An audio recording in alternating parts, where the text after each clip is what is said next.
Now, in advertising, the old never age, and this is literally intended. Be it creative formulas for the perfect campaign or the age-old debate on client-agency relationships. I caught up with ace marketers Oliver Malletz, Chandramouli Venkateshan and Samar Singh at Goa Fest to garner their perspective on what's wrong with the agency business for the very last time to put this age-old topic to bed. Take it away. Thank you so much for joining us, gentlemen. Truly a pleasure having you on Brand Equity.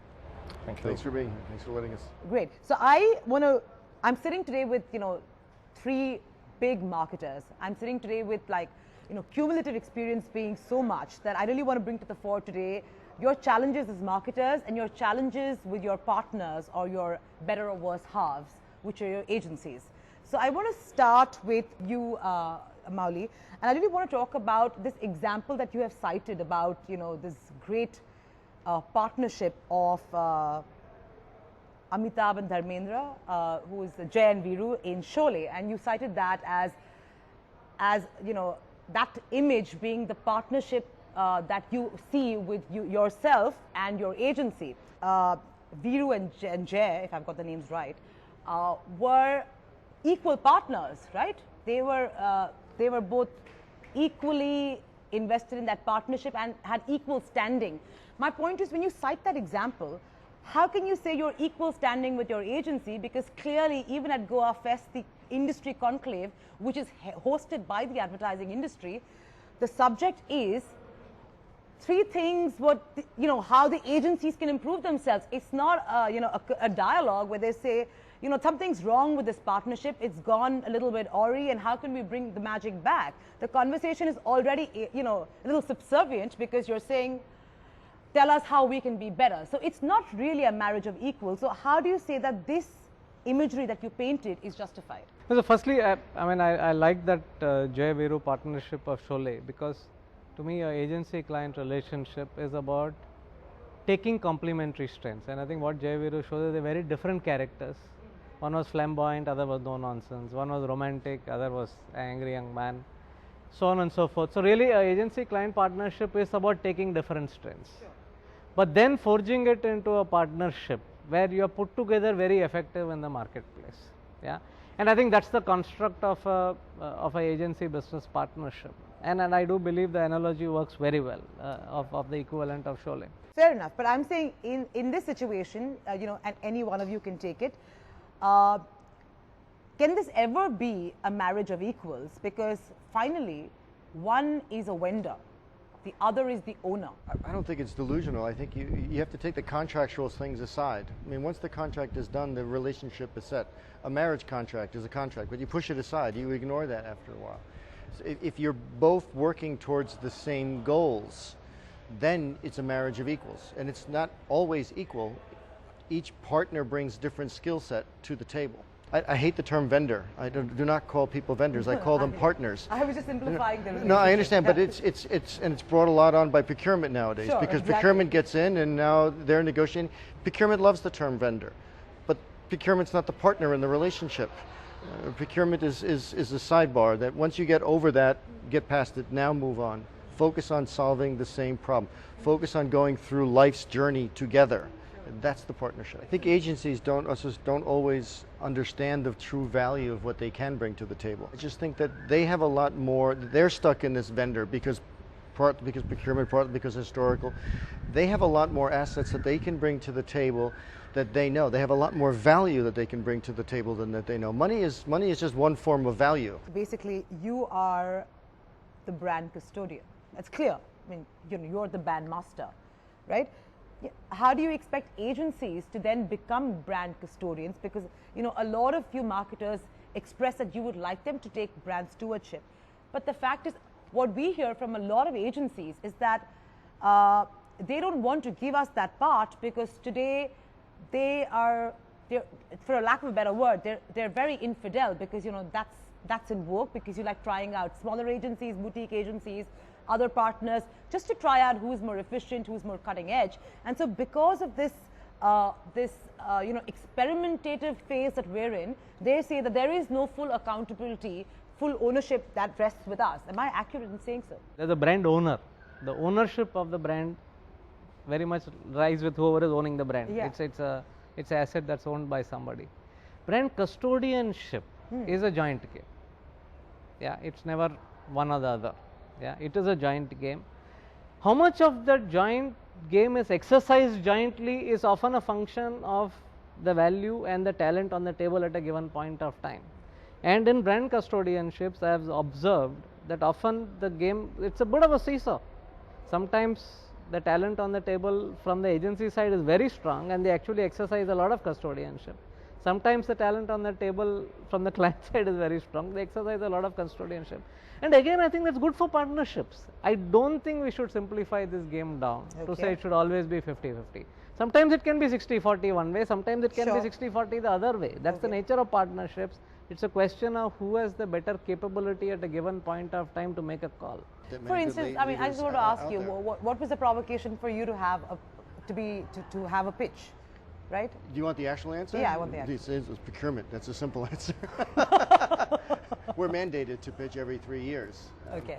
No, I'm only asking that because if you just look at last year, right? I mean, look at the number of global pitches, right? That were stressing the media landscape out. So there's obviously a problem, and I think that can't be ignored, right? No, and it's a problem of what was mentioned earlier. I believe it's a problem of what's meant. There are so many new media technologies out there, especially in the data-led programmatic space, that it's difficult for one agency to do it all because the talent pool that's available, especially in that space, is very thin. It's very new. We're talking about a discipline that's about 5 years old. So as it stands today, the partnership between an agency or several agencies and the client or the brand owner, wherein lies the problem today? I would say that I think this is related to a few other things. It's related to the talent that is available in the country, the talent that chooses to make advertising a career, the talent that chooses to join the client side, because it's a function of, I mean, someone mentioned remuneration, etc. Certainly it's a function of that. It's also a function of what Molly was saying in terms of invested in the story.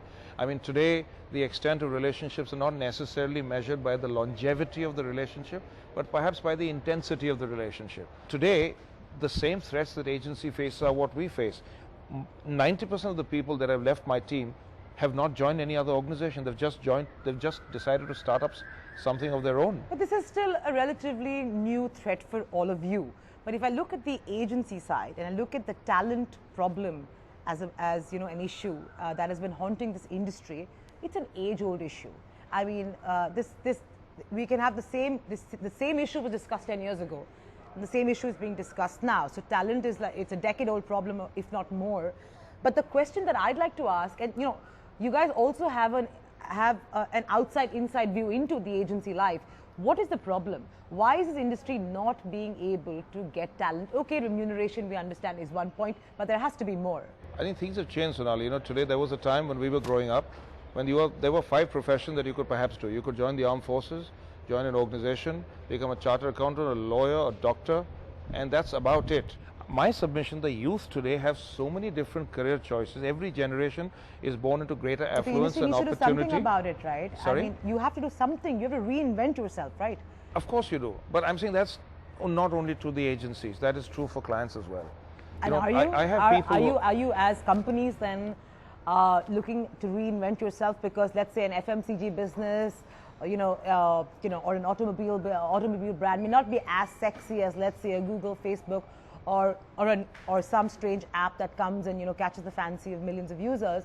So you might not get the best crop. So there is actually a very, very positive change in some aspects of the advertising game, which is really in creativity, filmmaking, writers, a whole host of things. I mean, really advertising industry is becoming a talent hub. It's becoming a stepping stone. Stepping stone or a talent hub, whatever you want to call it. Yeah.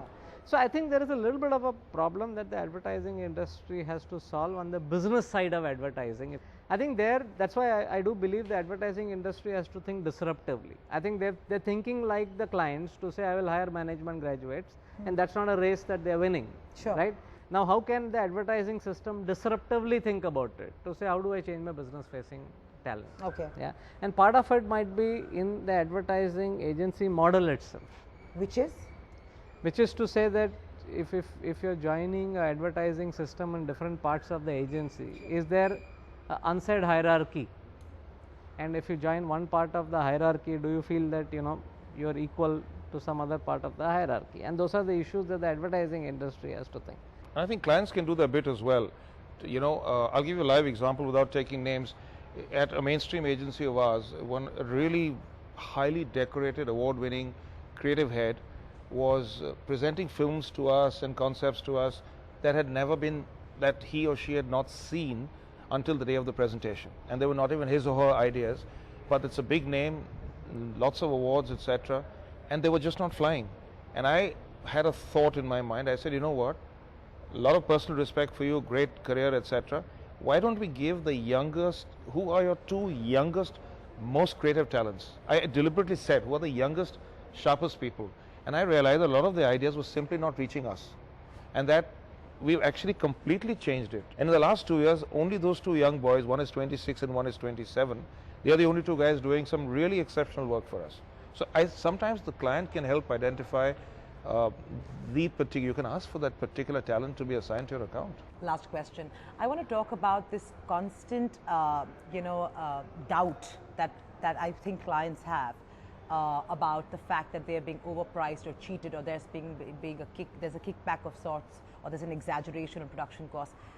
And while there is no way you can prove it, I think that the constant niggling, botheration that you have, why is it that they're not able to be more transparent and gain more trust with their long-standing clients? Why do you think that is a problem amongst all clients? You're not the only one.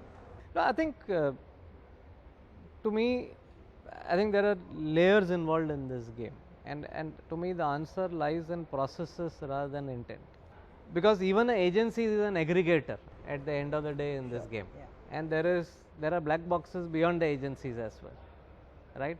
And I think as an ecosystem, as a marketing ecosystem, which is a combination of client, agency and the ecosystem, I think we need to bring processes. There is a lack of process right now. Fair enough. Would you agree, Sabar?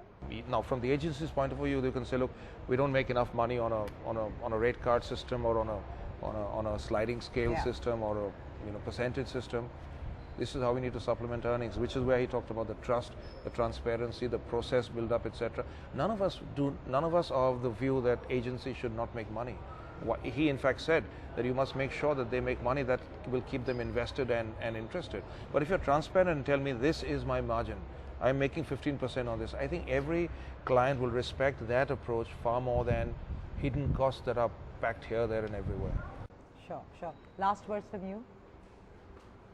For me, I look at it a lot from the media side, and quite frankly, there is money out there in the black box, and the black boxes are getting, I touched on a little bit of it today with trading systems that agencies have, where they go off and buy inventory and resell it to us, and we don't know what they paid for it, so I don't know if their margin is 15% or 30 or 45%. I don't know. We personally refuse to purchase that. We will not deal with a system like that. But I think you're always going to have that level. Do I believe agencies should earn more money? Hell yes, and I believe that they can earn more money if they give us business results. I have no problem paying an agency more money if we make more money. Thank you so much for taking time out and joining us and being so candid with all your comments on how this relationship will evolve going forward. Thank you.